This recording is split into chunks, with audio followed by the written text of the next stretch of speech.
책임을 묻겠습니다.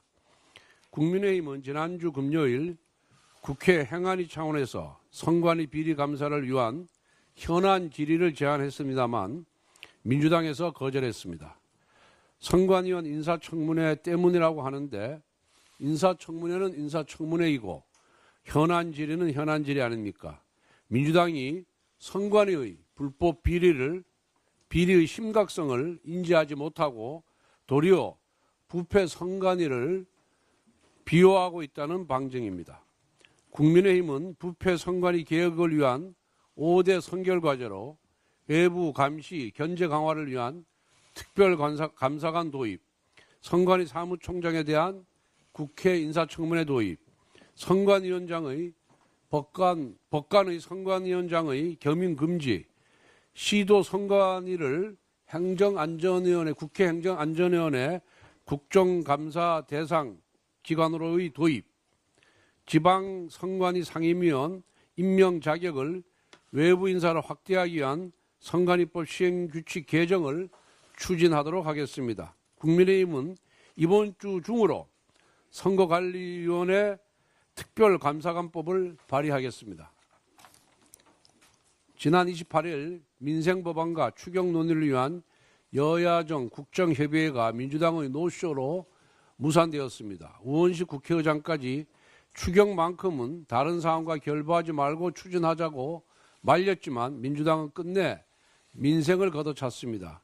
지난달 10일 이재명 대표는 국회 연설에서 추경을 가장 시급한 일이라고 강조했습니다.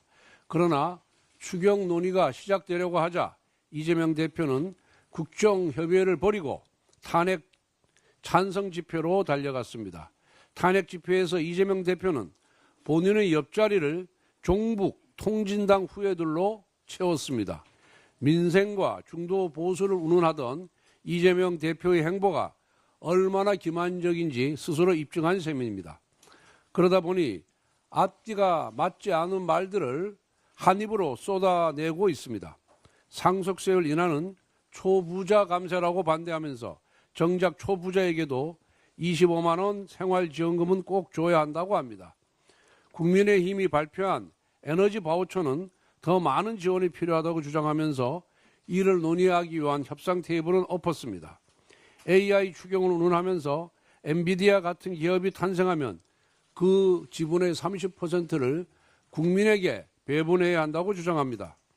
이재명 대표는 입만 열면 거짓말과 모순투성이라는 표현이 결코 과장이 아닙니다. 국민의힘은 이러한 민주당의 발목 잡기에 흔들리지 않고 오직 민생에 집중하겠습니다. 앞서 발표한 소상공인 1인당 100만 원 에너지 바우처 도입과 취약계층 소비 여력 보강을 위한 취약계층 1인당 최대 50만 원 선불 카드에 더해서 소상공인 시설 장비 바우처 도입을 추진하겠습니다. 영세 소상공인의 노후시설 개선과 장비 구입 비용 일부를 최대 200만 원까지 바우처 형태로 지원하겠습니다. 지금 대한민국에 필요한 추경의 원칙은 명백합니다. 시장에는 자유를, 세금에는 효율을, 취약계층에는 따뜻한 보호를, 국민의 세금은 효율적으로 사용되어야 합니다. 취약계층을 보호하고 식어버린 경제에 활력을 불어넣어야 합니다. 국민의힘은 반드시 해내겠습니다. 8개 사건, 12개 혐의, 5개 재판을 받고 있는 범죄종합세트 이재명 대표와 그 방탄 세력이 최근 들어 이재명 대표가 대통령에 당선되면 재판이 중단된다는 궤변을 밀어붙이고 있습니다. 김치국도 유분수입니다. 사법부의 판결을 앞두고 스스로 반성하고 성찰하기는커녕 국민들께서 면죄부를 줄 것으로 기대하는 그 발상부터 오만한 작태입니다.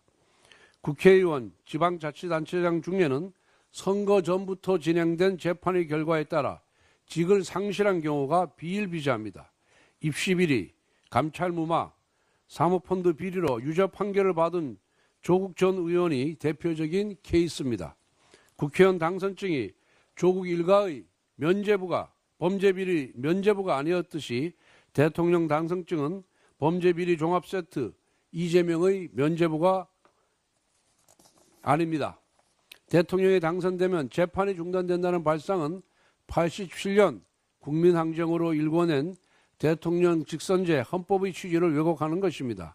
대통령 선거는 대한민국을 대표하여 국정을 이끌 지도자를 뽑는 선거이지 한 사람을 위한 면죄부 발부를 다수결로 정하는 제도가 아닙니다.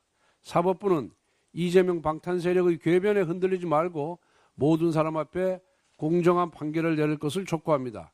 공직선거법 재판뿐만 아니라 이재명의 위증교사, 대장동, 백현동, 불법 대북송금, 법화유용 등 모든 재판이 정치 일정과 무관하게 신속히 진행되어야 합니다. 그 시작은 유독 이재명 대표 앞에서만 무기력했던 공직선거법 633 조항의 복원이어야